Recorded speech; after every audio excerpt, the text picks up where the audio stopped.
Good evening. My name is Jay Rothman. I am the host of the show. Welcome to Real Men, Real Talk.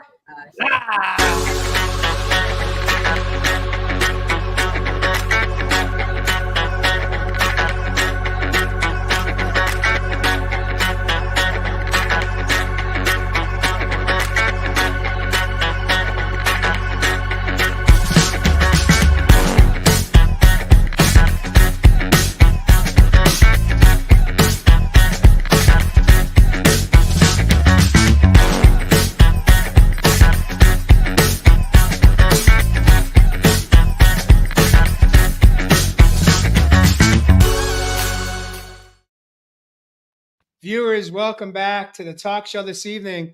I'm excited to introduce my co host and a special guest this evening, rocking it in from Sedona, Arizona, Tyler Carson. Welcome back to Real Men Real Talk Live. What's up, y'all? It's great to be here. Really, it's always such a great presence. And of course, we have Kamalu coming in, right, sitting in the studio right next to me this evening. We're sharing a studio screen, and welcome back, Kamalu. Aloha mai. It's such an honor and privilege to be here, as always. And of course, we have Chris Morrison coming in from somewhere in a valley in the state of Arizona. So we are representing the state of Arizona in a really strong way this evening. Viewers, welcome back to episode 197. Tonight's episode is one that I don't believe we've done in 196 prior episodes. Tonight's episode is all about the value of grief. And this is a topic that we talked about in a production meeting last evening. And it's a topic that we invited Tyler to pick for us as a special guest. And he landed on this topic. But before we invite Tyler to kick us off, get us hot, light us up, and get the show going, I want to, again, acknowledge all of you viewers. Thank you for listening in on your time, whether you're live with us or you're on replay. You're showing up right on time, your time. And if you should hear something you like or love, please feel free to drop it down in the comments, as well as share the show out with friends and family that you think would find exceptional value in connecting with all four of us, coming in as authentic, real men, speaking our truth, coming from the logical mind, but more importantly, with our hearts open this evening to share all of our vulnerability and authenticity that we have available to share. So in this moment, Tyler Carson, I want to invite you to share with us why this topic. Why did you feel you wanted to dive into grief, and what does grief mean for you, and why here, why now? And welcome back. Thank you so much. And you're always dialed in, man. You've always got something. The juice is flowing, and you've immediately reminded me to think of this like any other spiritual practice, which is usually, in my experience, a kind of a paradox or an inversion. Like the Bible's full of, the meek shall inherit the earth. It's counterintuitive. And so to embrace grief is actually to embrace joy and more love and freedom. And that is the reason why I actually felt called into this topic, because I recently had an awareness of grief come up that I wasn't really expecting. And when I went into it and connected with it in some ways that I'll share today, it ended up being a huge heart opener. It grounded me. My anxiety went right down as soon as I woke up. It was just a total gift. So, that's really where my heart is in this. Mm-hmm. You feeling it? Sometimes pause is the appropriate response. It gives us the opportunity to really let it drop in here and process. Kamalu, what did you hear from Tyler? Well, I'll say it in my own unique way, but it sounded like through Tyler's experience of grief and perhaps even heartbreak, the heart is like breaking more open. And I'm curious to hear more about his experience and what exactly that process has been like for him. Beautiful. I love that perspective. Absolutely. And Chris, you were all in for this topic as well. I'm curious, have you had the opportunity to go through grief, whether be it in a personal relationship, an intimate relationship, even a business relationship. How often have we left a company or an organization, whether by choice or by termination? And on the back end, we go through somewhat of a process of what feels like a loss, a shift, a change. And how does that impact us, number one? And secondly, Chris, is how do we navigate through it with grace, if that's even possible? And how important is it to go through, to embrace the grieving process with grace? Grief is an interesting one for me, in that I was in constant motion as a kid. I thought about this over the last 24 hours on like how, where does grief, especially in like the context that we've been talking about, come in. And, like before I was 18, I'd lived in 25 plus different houses, 10 different cities. I'd left, 1, 2, 3, 4 different states. And so grief in the context that we're talking about really became something that we didn't really talk about, something that we didn't really process because there was always something new in front of us. And so I became extremely adaptable to whatever was in front of me. I realized at one point in time that I had probably had more best friends, in my life than people have had friends, based on how many times I've moved from place to place to place to place. And so, but what always came up for me was not ever feeling home. Still to this day, if people ask me, "Where'd you come from? Where's home to me?" That's a question I still struggle with. Like, I'm making a home in Phoenix. I'm, my best childhood memories are on the campground in Montana. But I think if I was to say I grieved anything, I still sometimes get stuck in this place of not feeling where home is. I grieve belonging. You grieve what? Can you say that again? I grieve the feeling of belonging. Of belonging.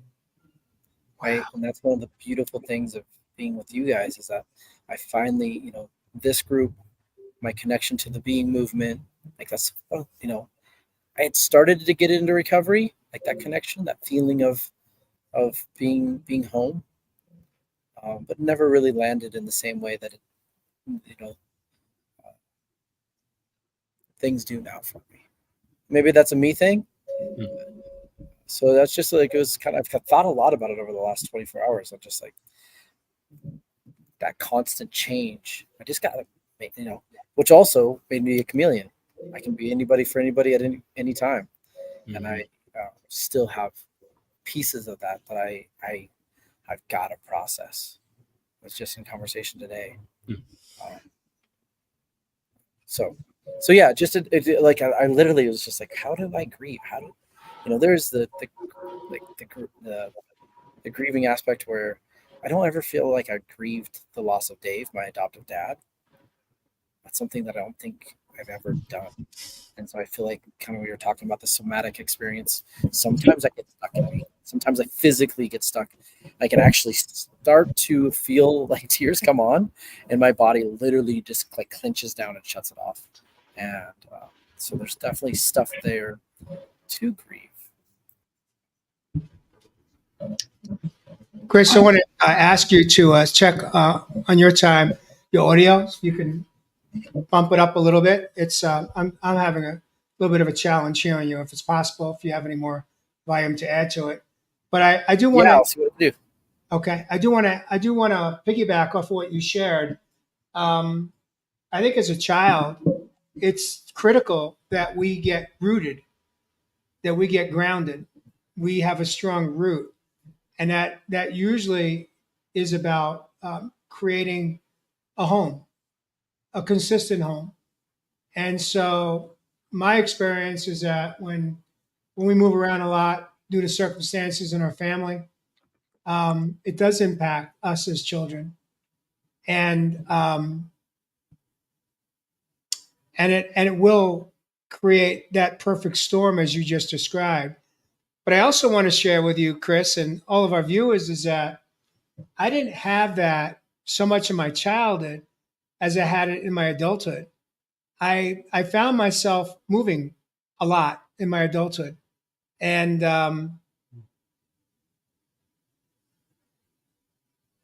I never understood the why, because I would just live in irritation, irritability, and discontent, and then I create the next justification for making a move to another state, and multiple states later. What I've learned is that what I was running from was myself. I wasn't running from the neighbors who I eventually didn't like, or the weather in that state. I had all those excuses, all those stories that I created. But the truth was is that I was running from myself, and the reason I was is because my heart wasn't open. I was so armored and so walled off from my own heart, as difficult as that might be for some people to imagine. I was pretty heartless as a man, and I didn't have a whole lot to give. What does this have to do with the value of grief? It's big, because for me, when I finally had that pivotal moment where I woke up and I was like, you know what? I'm done running. I'm done hiding. It's time for me to find my way home to myself. I had the opportunity to go through a grieving process, letting go of that man that I had become. Tyler, Carson, what are you making of what I'm having to say here right now? What are you hearing? Well, the first thing is I think we have a new title. It's the power of grief. Grief has so much power over us and we don't even realize it. And yet it also holds our power so that when we do open, as Kaimala alluded to, we're actually getting a release happening and we get all this power. So yeah, it's value, but it's kind of cool to think of it as power, I think. And I love that, Chris, the first thing you went to about your body holding grief, because that was how I unlocked it myself, because I woke up feeling anxious. And instead of just like getting up and I've trained myself to take a breath and go, okay, I don't feel that great. So what's going on? And I check with myself. And one of the ways sometimes it is I'll check physically where I feel uncomfortable. And I felt comfortable just below my belly button, which happens to be the second chakra, which is a relational chakra. And what I felt there was a feeling of loss. And the loss I determined was connected to a relationship ending that, while I seemingly am back into more or less a normal day to day, there's still a lot of me that's still adjusting. And even though it was ultimately the healthy thing for me to leave the relationship, the impact of it is an experience of loss.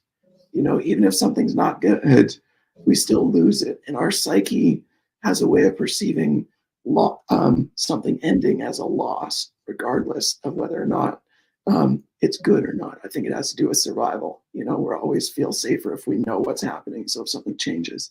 So anyway, I thought that was really powerful. And I know that there's somatic therapists that do intentional body work, like rolfing, I believe it's called ROLF, is a way that they'll do like yoga. They'll bend you over different equipment and you breathe into it and you'll find that emotion comes up. And often it's grief. We get tears that we didn't even know were there.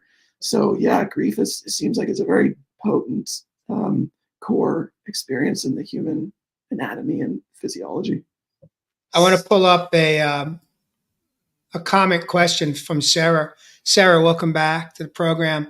She asked, can you all talk more about being stuck in the grieving process, and how do you know when you have finished the process? Who wants to take a run at that? Kamala, you were about to share something before? I was about to ask Tyler a question, but Chris looks like he's ready to jump on this one. Kamala, will you remember your question for me? I do remember. So as I was listening to you That's the talk, question. my question for you was, is it, because you mentioned the familiarity. So do you think that we're grieving the perceived loss of an individual in our lives, or are we grieving more what that relationship provided, like a sense of safety and security that maybe we don't feel outside of a relationship?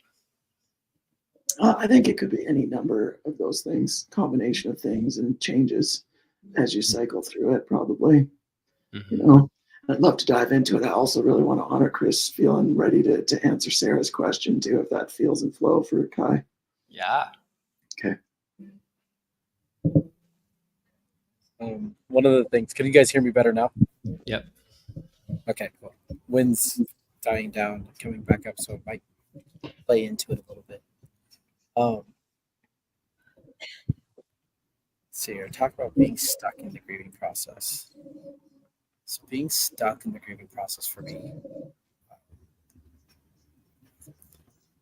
when I played through it a little bit more just now as I was talking, when my ex relapsed the first time, I had my kids by myself, and I was taking all of that on.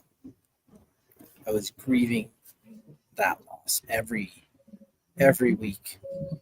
I was going into my home group, was checking in sponsor daily, and I was grieving that loss because in my mind, she wasn't going to make it back. She was not going to survive that.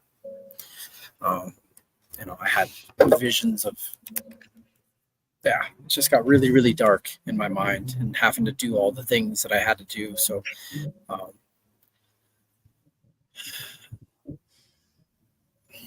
being stuck in that. The thing that Go ahead. Yeah, the thing that came to me, and it feels like you're alluding to, Chris, is that it's a cycle, right? It's it's reflecting off of other experiences that we have. Like our grief is usually connected to different things. We're such a woven experience physiologically and emotionally and nervous system and psychologically. Everything connects to everything else. So I think rather than feeling stuck, it's about an observation of what is my relationship to the grief now? And in a way, it's a blessing because, as you were saying, you can also be stuck and bury it and not even realize that how much it's impacting you. Yeah, I guess for me, it's just the two, to contrast and compare, right? So I have, something that I was grieving in real time. Every day, couple times a week, I was grieving in real time. And when I felt complete in that when it still comes up sometimes in a very, very small way, but when it wasn't something that stopped me, it wasn't something that I thought, I'm thinking about it now, but I don't think about it like unless I'm specifically trying to recall about that. That's kind of for me feeling complete in that grief process is when it's not taking time, undue time, like out of the blue. It's just like, and it's sitting in my body. And so I guess how I know I finished that is that, like, when I talk about it right now, like, I don't have any type of pressure in my chest. I don't feel upset stomach. Like my body tells me how much, where I'm at with something. Now, when I do talk about, when I talk about Dave, like, I have a physical response for that. Like, my skin crawls a little bit, my chest gets tight and aches. And so that for me is the what tells me that there's more there. There's more there to find and dig through and work through. And that's, but when I talk about a couple of other really traumatic things, like it was this thing, it happened, and it happened, and I've grown from it. And now it's this huge, amazing growth opportunity that I'm on the other side of. And I can't see the growth from when Dave died. I don't see I don't see what how it was that I grew emotionally, spiritually. I would love to reflect as well, because you opened up a good dimension on what I was saying. Like, I want to also be really honoring and careful that to note grief is such a wide topic, and so it's so impactful. So while I'm intentionally trying to bring a positive light to it, there's a real depth that sometimes you just can't do anything about other than self-care and compassion. So I just want to like clarify in my description. I'm definitely looking at a certain particular aspect of it. So I'm grateful that you shared like that, Chris. Thank you. Yeah. Well, Go ahead. that kind of plays into my question for you too, Chris, which is, was there a conscious shift in how you perceived the grief or your relationship to the grief that made it dissipate, or was that just allowing the grief process to be present and run its course and just surrendering to it? I think 100% was just surrendering to it. Having a place and a person or two that I could go and just get it out, let the poison out, and be like, as that ran its course for, I don't know, 6 months or whatever it was, like every week, having a place and going and talking about it, having people that I could go and share with, and that showed up at my doorstep and were there for me. Right. So doing everything I can, just doing everything I could to not let it fester, be pushed down, sidelined, however you want to say it, like just actually just standing in the full brutal force of that.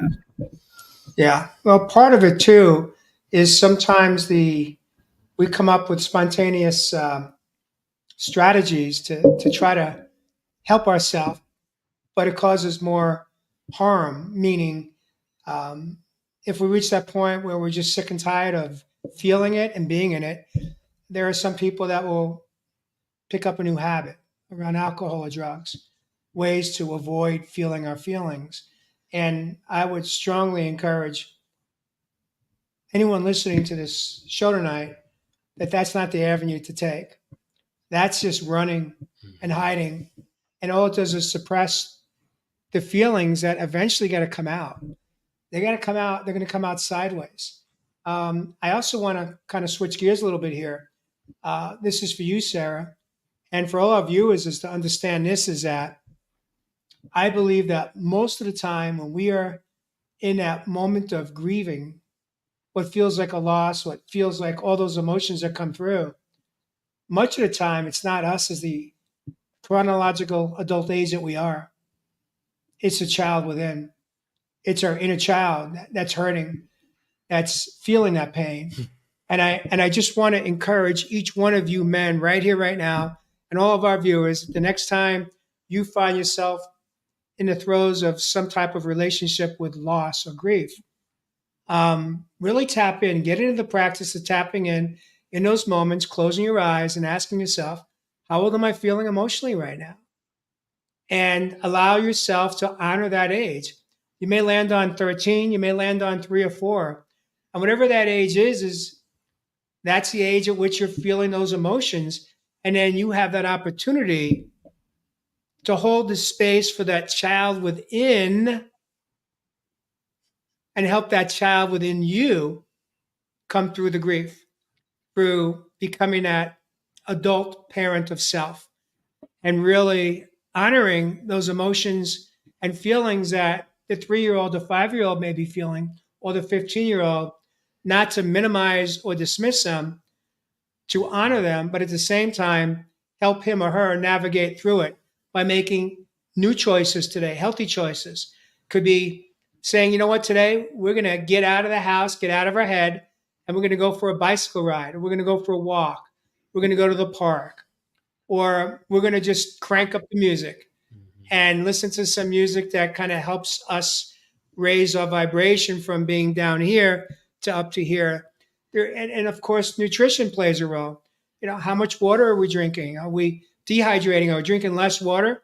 The less water we drink, the more of the impact it has on our neurological state of mind, which is really affecting or impacting our relationship with the grieving process. So that's the first thing I wanted to share. As far as answering the second part of the question of how do you know when you have finished the process?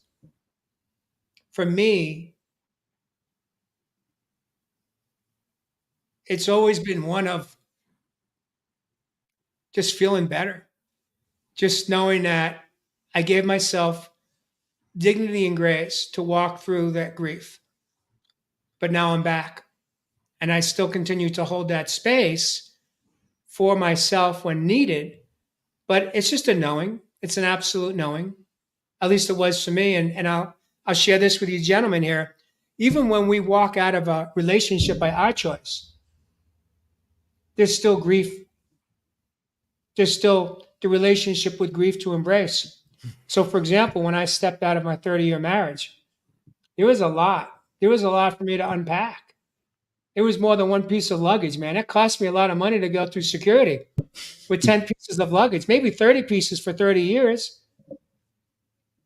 But I gave myself permission to honor all that I felt. And also at the same time, taking accountability and responsibility for my part in what felt like the death of a relationship, which is what it was. It hasn't evolved. It is what it is.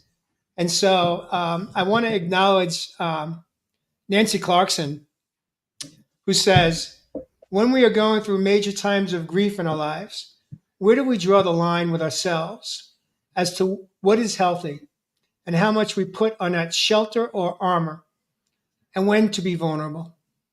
And that's a pretty deep, loaded question there, Nancy Clarkson, because I know where you're at right now.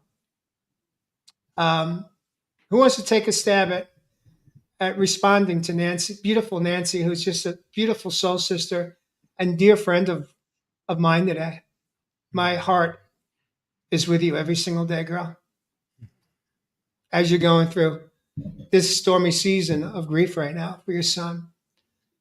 But in any event, where do we draw the line with ourselves as to what is healthy and how much we put on that shelter or armor, meaning how much do we do to protect the heart from not feeling the pain? And when is it okay to be vulnerable? That's how I'm interpreting what she's asking. Tyler, you wanted to share? Yeah, and I think this important maybe to mention that I think she's going through an extremely deep loss. And if I'm right, correct, Jay. I don't want to talk private details. Yeah.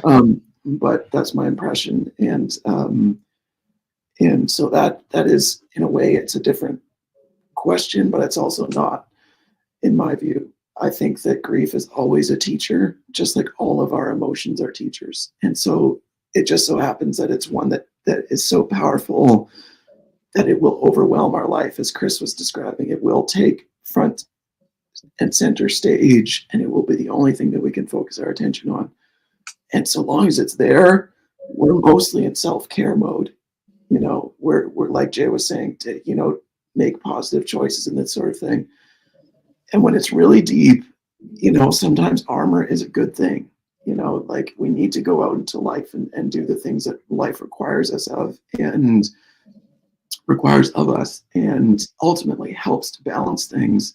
So I think maybe it's a question, it's just like, it's amazing that you're aware and you're giving yourself the opportunity to acknowledge the fact that you are wearing armor. I think that's beautiful. If a warrior didn't know when he had armor on or she had armor on, then, they'd get tired pretty quick, right? But they definitely put it on when they went into battle. And so when you're going out to be challenged, I would say that's a good time to wear armor. When you're going to work, those people don't need to know that you're going through a deep personal experience. And in order to do that, sometimes we have to wear armor. So I don't think it's a bad thing. And again, I think it's all about cultivating awareness, and grief is just this incredible vehicle to make sure we pay attention to our feelings, and and relate. And I will say that, you know, I've seen a lot of people that have ended up with cancer and different things like that who didn't have as much willingness to address their grief, you know, to address emotions generally. It's one and the same. If we block it too long, the body holds it, and it doesn't just hold it, it will start to metastasize physically. It literally becomes a physical ailment. It doesn't have to be cancer. It could be any number of things. Loss of mobility, any number of things. You can lose your hearing because you don't want to hear things anymore if you've been in an abusive relationship for a long time. These are esoteric teachings that have been known for a long time, but I think it's, you know, very important to be aware of. And I also just want to send you love, Nancy. Like, wow. We all love you, Nancy. Right here. You don't have to go too far to find it. We see you. We see your heart. We feel it. Kamalo, anything you'd like to piggyback off of Tyler based on this armor or shelter? And when is it okay to just let it go and feel our feelings and be vulnerable in the process? I believe that the power of discernment is really crucial in moments like this, being able to discern the people who are safe to hold that space for you, and being able to discern the people who aren't. And it's nothing negative against them as people. Perhaps they just don't have space for it because they have their own things going on. And so I think Tyler did a really, really excellent job of emphasizing the importance of certain situations and certain individuals that haven't earned permission to those really deep, vulnerable spaces within us. And so being able to be vulnerable with people that you know love you and you love and trust, to be able to hold that space for you and not just throwing it out on the table for people to do whatever they're going to do with it with.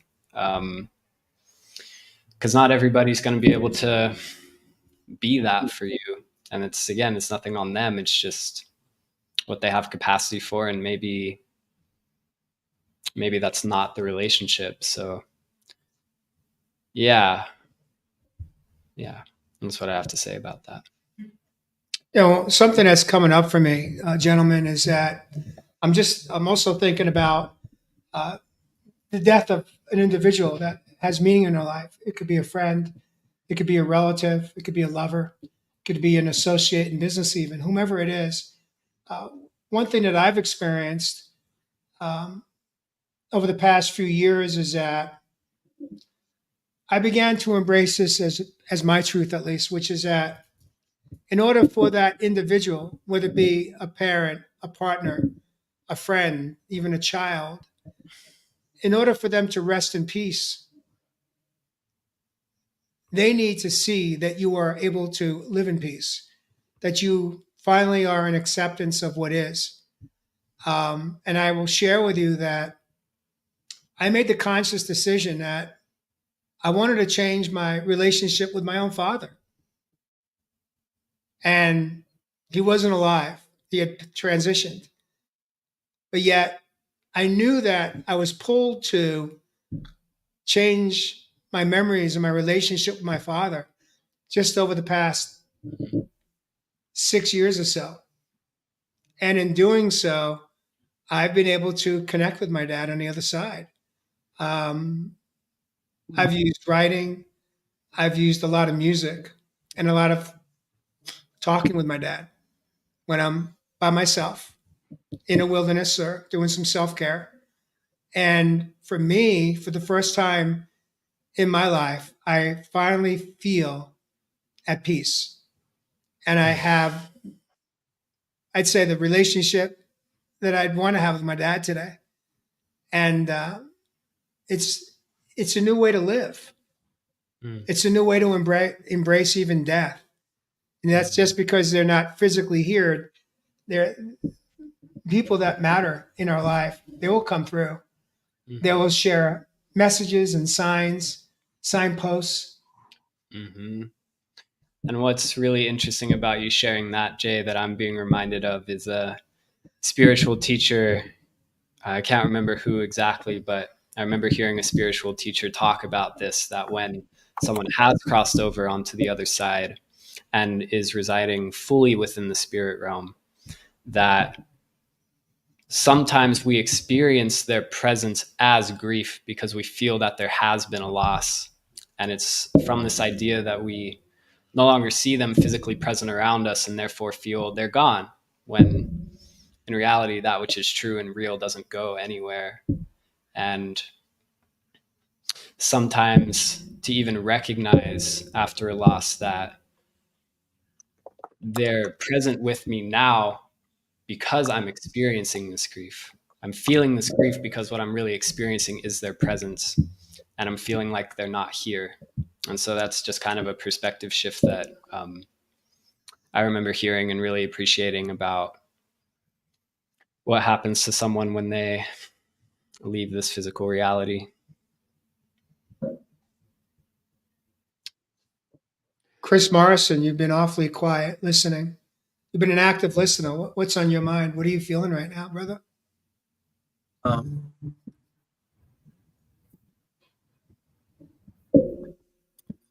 think what came to me is the culmination of both Sarah and Nancy's question is, I'll try to speak louder, sorry, get lost in my head. So a culmination of Sarah and Nancy's questions. You know that you're done grieving when you can create from that, when you take that energy and it becomes something more than it ever was. And the places that you go to create those things are the communities that you find, right? And so when somebody is grieving a certain type of loss, there are places that you can go and be in communion with those other people that have had those same types of losses. And so I know people that have stepped into beautiful communities that do global impact because of the places that they've come from, because of the shared experiences that they've had. And like a couple of people have said, like sometimes it's not like I would not be the person as heartfelt and loving and kind and open as I am. I would not be the person for some people to bring their stuff to because it hits too close to home, or it scares me. But there are people that have been through those experiences. Sorry if the wind noise, it's really picking up now. There are people that have been through similar experiences that are there for you to be in communion with. And when you can then, I saw this couple who created the event actually that changed my life, Judy and Eric Thurston, and they create that from the loss of their son Jacob, and seeing how they have taken Jacob with them to this space of creation and power and to have global impact, taking him with them everywhere they go, has given me the ability now to see like I can connect with people and create with people after the losses can, you know. And so talking with them, just acknowledging them has unlocked my ability to connect with people again. So I think that the value of grief is the power it gives us to create something from it. Mm. Mm. I love that, Chris. And I saw a comment from Jillian earlier commenting that grief comes as a result in a way from love. You know, she says, in my experience, grief stems from love, or more specifically, the perceived loss of it. Helps me to connect to the love I felt and still feel. meaning grief helps me to connect to the love I felt and still feel. And she even says it's like a really painful souvenir. And oh my goodness, my heart goes out to her. I know that her doggy had a beautiful life and it's shorter than ours. And so, isn't that true that the pets leave their little paw prints on our life forever, right? And I think that's so powerful to remember why the grief showed up in the first place. I think it only shows up if we've loved and have lost, right? So grief in a way is a reminder that we did do the thing that matters, the thing that actually is going to stick with us, and or in the case of having, as Jay was describing, having lived in a way that was really not healthy, it's actually a celebration of love to come, right? Because when you realize, oh my gosh, I feel awful because I've been making the wrong choice for so long. He is the ultimate guru on this in terms of making a change at a point in life that most people figure, I am who I am. It's too late for me. Accept me. Even if you hate me, accept me and love me, and I'm sorry. I can't believe that that's part of our human reality. We always have the chance to receive love. And what's more than that, I believe from my experiences stacked up that God, Spirit, the loving universe will catch you. It will catch you, and it will make something even of the greatest loss and of the greatest mistakes that we've made if we repent, essentially, by allowing ourselves to feel the grief and say, oh my gosh, I was wrong. Now I need to be different. And in the case of losing someone, I think it's a case of growing your heart. As Jillian is she's a friend of mine, and I know that she has a remarkable generosity of heart, and so it doesn't surprise me that she'd be so wise in this. I have a question. One of our bullet points that came up in a meeting yesterday was, does the heartbreak open when we are in a grieving process? Is that a positive or a negative phase? So if the heart breaks open during a grieving process, is that positive or negative? And how can we spin it into it being a positive relationship with the grieving process? I think that was something that you threw out there, Kamala. Yeah, when I think about the heart breaking open, I see it similar to that comment that Tyler just brought up, is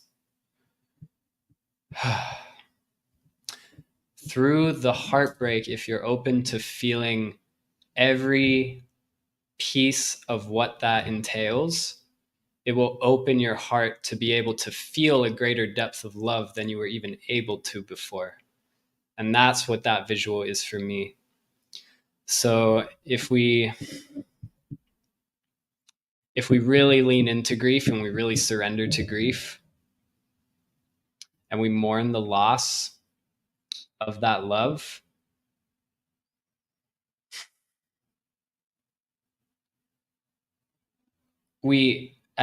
in my experience, I've always come to a place of recognizing that it's not actually the love that I've lost. The love is still there. And that relationship actually helped me come into further love with more of myself. And so I think if we're really open to grief, we can find a greater depth and experience of love on the other side of that. What does it take, do you think? A couple of tips, tricks, or tools. How do we find ourselves on the other side of that? Well, I think we've touched on a fair few of those, which was having a good, strong, healthy support system. Cannot emphasize enough how important support is when you're going through an intense grieving process. Because if that energy has nowhere to go, and like Tyler said, it can just stagnate. And if we're not allowing ourselves to feel the fullness of it, it's hard to feel the fullness of it as individuals. And that's not a burden any of us have to carry. So having the support system that you trust to be vulnerable with, having the courage to actually reach out for support when you need it, and then just not trying to change the experience of what you're feeling to understand that what you're feeling is exactly perfect for what it is, and it serves a purpose and it has a point. And if you just allow yourself to really feel it without trying to escape from it, the paradox of that is you'll actually move through it 10 times quicker than if you try to get rid of it by reaching for this or reaching for that. So I think community, support, friends, family, whoever that is, whatever that looks like for you, surrender and presence. I love that. I love the not putting a cap on it, not stopping it, not keeping it from flowing. The greatest damage I have ever done is in pushing those things aside. Oh, I will deal with that at some other time. And when I create, allow it just to come through, just allow it. It's so much quicker. It's so much more, like anytime that I try to focus and funnel that, any type of feeling, let's just carte blanche, doesn't matter what it is. The times that it just becomes, I don't know. I don't have the greatest words for it, but just let it flow. Let it be what it's going to be. Don't try to control it, because as soon as we do, it just becomes something that and it takes twice, like you said, twice as long, right? 2, 3, 4 times as long to actually get through the other side of it. So. Guys, we have a pretty amazing analogy, metaphor, real life example happening behind Chris right now. That's the moon that has been rising, and it just looks so spectacular. And it's emerged from darkness to bring light. And there's clouds that come and go. Like, you can't make it up, right? As Jay says, you can't make this shiitake up. There you go. That's true. Yeah. That's just spectacular. How often do you even get to see a moon on a camera? Like, look how big that looks. Yeah. And the key is to have the awareness. How often are we sleepwalking? Because we're living in pain. Emotional, mental, physical, spiritual pain. Yeah. That's the body is always, and life is always giving us an opportunity to unravel the next piece that is waiting for our soul. Like, we really are here to discover why we're here. It's that this is the meaning of life, is to discover ourselves, and we discover ourselves through our experiences. And the thing that we've gotten confused about is that our emotions are valid. We've thought that emotions aren't valuable. We've thought they're in the way of us making progress and making money and doing these outside things. That's the trick of the ego, right? The knowledge of the soul is emotions tell us, actually, if you listen to me, you're going to find the right path for you if you trust. And we were talking about that with the resonant heart a couple of sessions ago. We're all working, talking about, I don't remember the topic, but it was the last episode I was on. This is how life can really weave and hold us and nurture us when we accept our emotions and get the support to learn how to understand them, work with them, be informed by them, and grow. This isn't an individual game living. It's a community.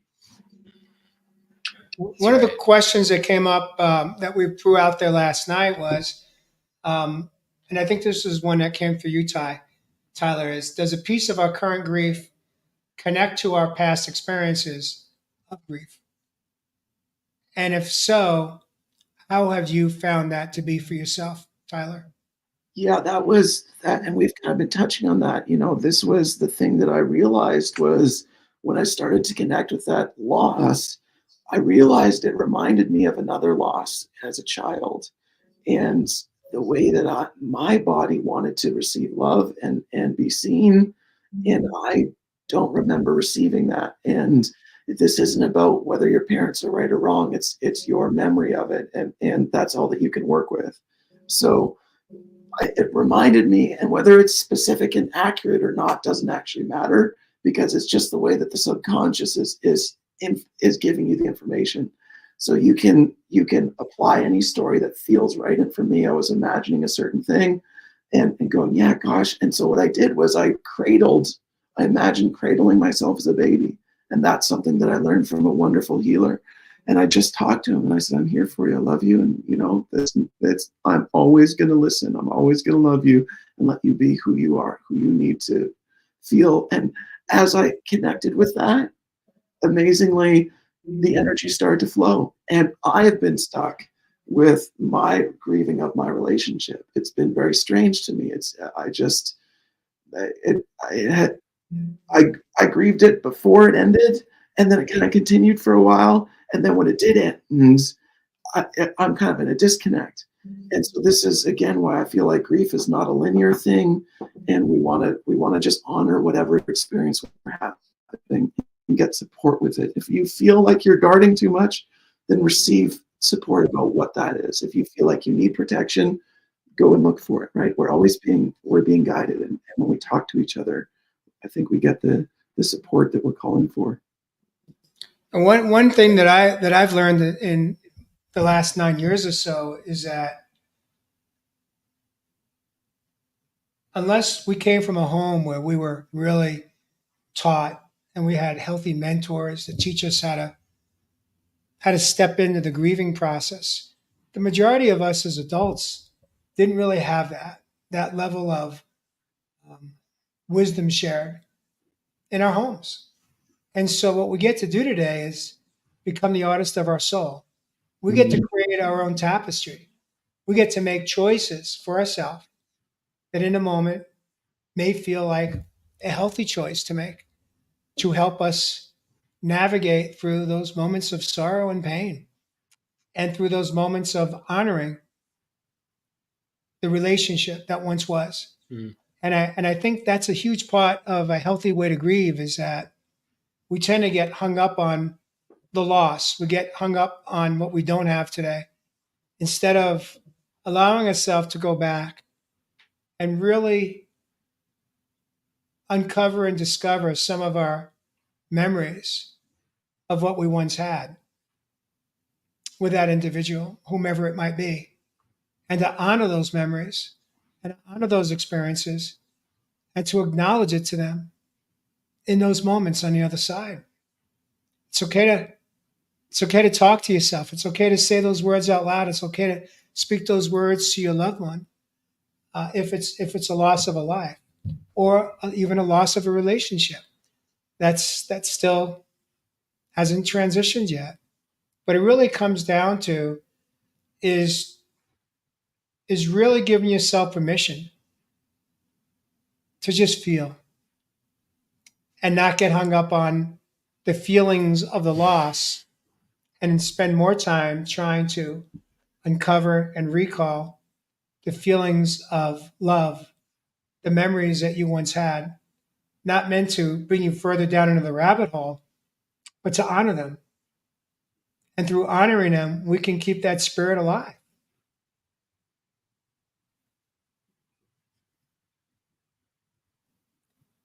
You guys may not be aware of it, but we got 7 minutes to the hour.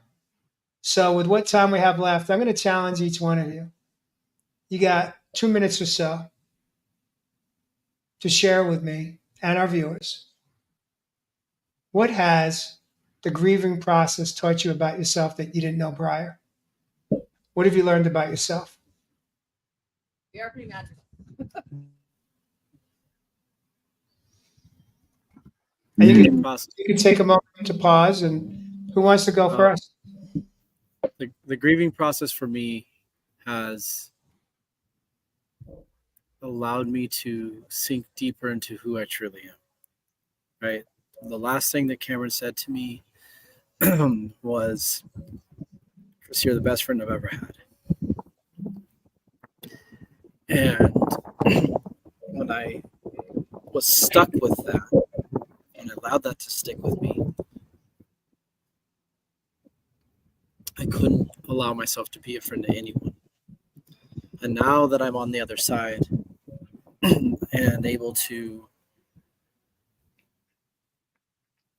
sit in love with that friendship, not the hurt of the Like, I can thank him for saying that and come into this world and be the best friend that people have ever had and honor him for his last words and be that for everyone I possibly can. So it is creating from that grief. I love you, Chris. I love you. I'm sorry. I'm literally like things are coming up. This whole somatic release of that is pretty intense right now. So I love you, Kamala. I feel it too, man. Yeah.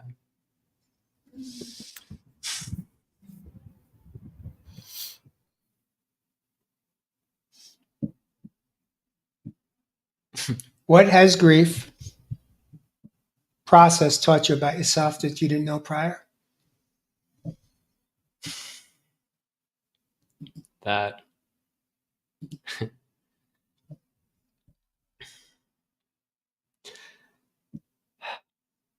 that I can take care of myself, that I'm okay with just myself. Not in some weird hyper independent kind of way, but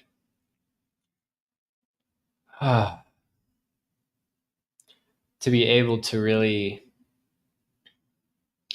feel these things and process these things so deeply every time there's a relationship that ends or a season that ends and people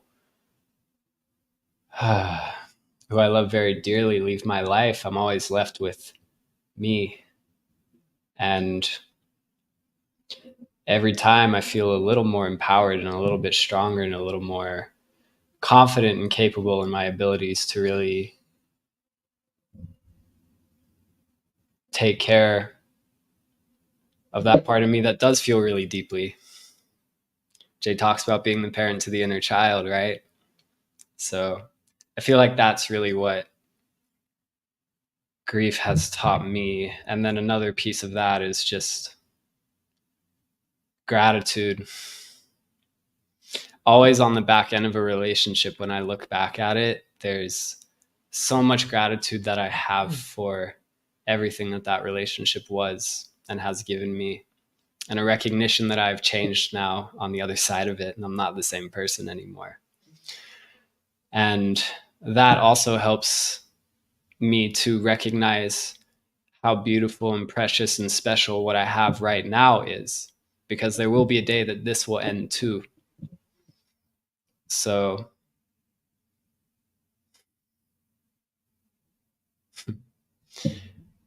yeah, just gratitude. So much gratitude for what is.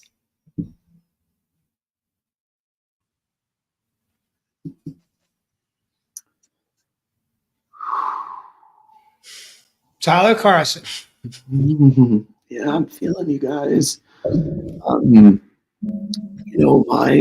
was beautiful synergy through these both what Chris and then Kamala shared, because what I knew to share is I've avoided grief for a lot of my life, and probably almost certainly still. And the reason why is because I've struggled with emotional mental health since I was a young kid. I've struggled with chronic anxiety. That's not just anxiety; it's panic attacks and dissociation. And then depressive type, awareness. Like if I get down, I don't just feel down and I'll feel better in a while. I start trying to fix it. Next thing you know, I can have bad thoughts and that kind of thing. So I've taken a lot of time just to to get grip on that. And now that I'm feeling more stable, 41, I mean, this is a lifetime journey. Now I'm starting to be able to address grief consciously. And I suppose in that way, I come from a different point of view with it, because it is just an emotional process. And since I did a lot of learning through anxiety, grief doesn't throw me off in the same way. It feels like, okay, this is just another thing that's out of my control that I have to build my own self up with. And so, that's what I hear both of you saying.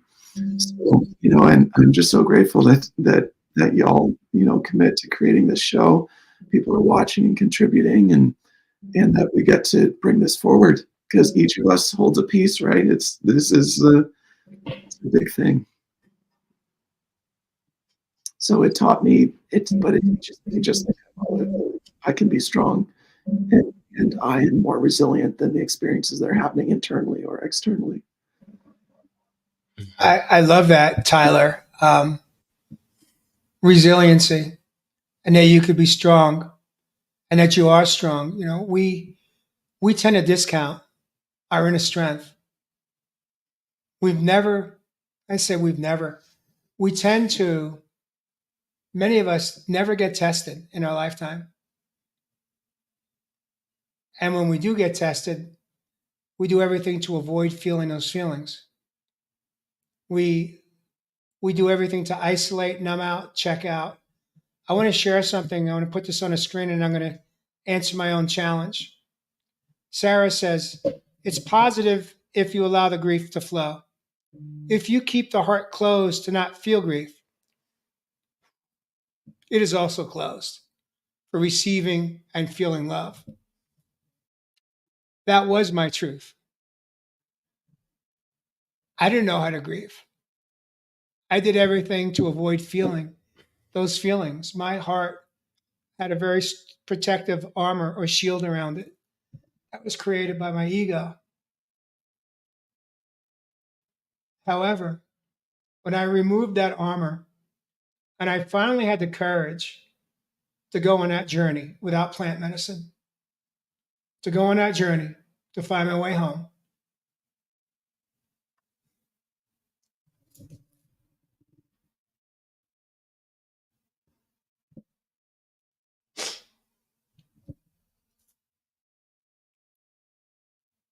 first time I grieved was me,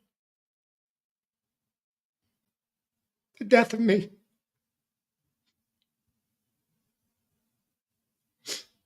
And most days, I did it with grace. But I'm human. And there are days when I didn't have it. And so I accepted that. I gave myself permission to just be in it and feel it and honor it. But what I learned through that process of first learning how to give myself permission to die, the old me, and to grieve that loss, and then to look at other relationships in my life that I had avoided feeling the grief for. What that did for me was it set me free to finally feel all of my feelings. That's why I show up on Real Men Real Talk Live. It's none of my business what you think of me. The only thing that matters is what I think of me right here. And as long as I have one more breath to take, painful or not, I'm going to take it with grace.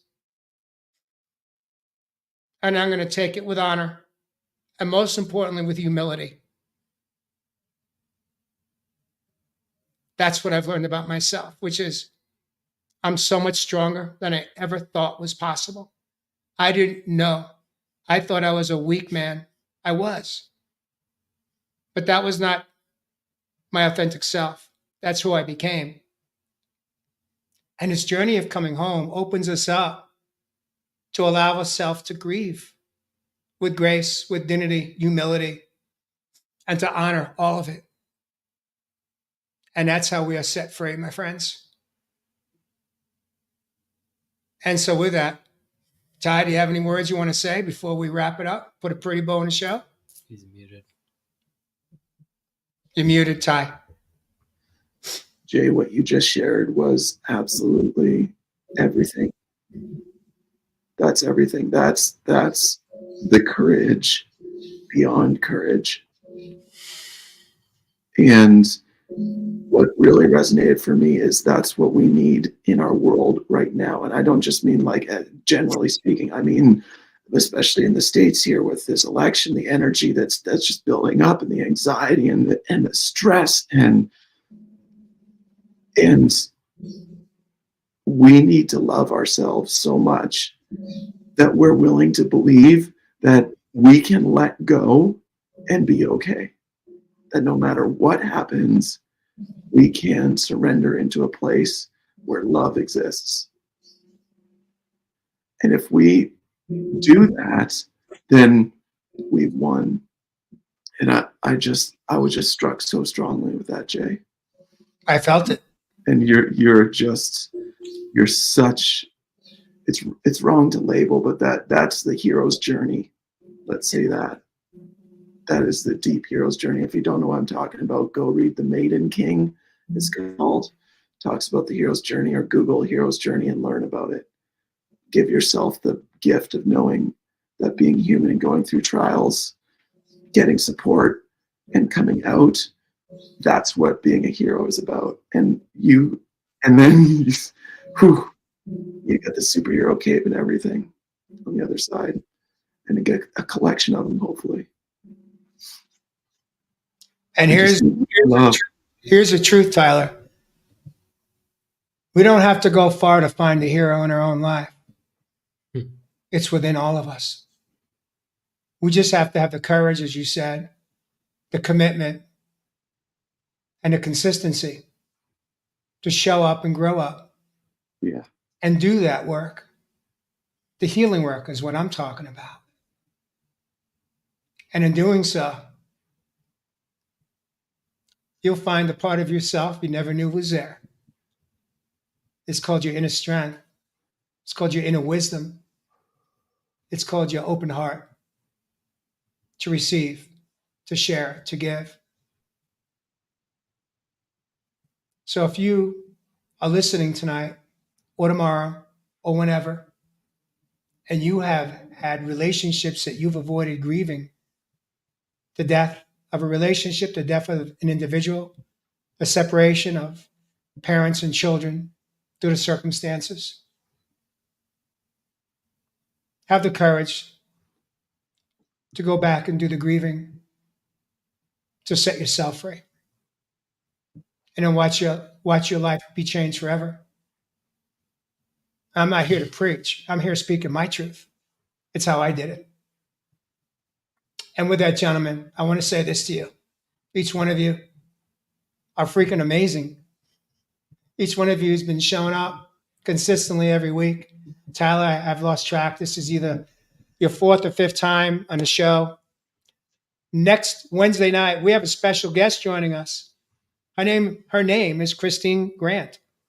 She's going to join us on Real Men Real Talk Live. We're going to go into a topic. I have no idea what the topic is yet, but she's going to be joining us, the first female in season 4, I should say. I'm jumping ahead to next season already. Wow.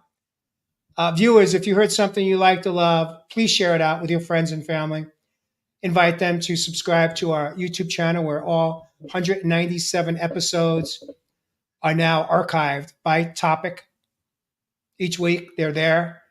And other than that, I love all of you. Keep showing up for yourself. Give yourself permission to just be. Give yourself permission to grieve whatever it is you're going through with grace. And with that, viewers and men, guess what? It's time. We'll see you next week on Real Men, Real Talk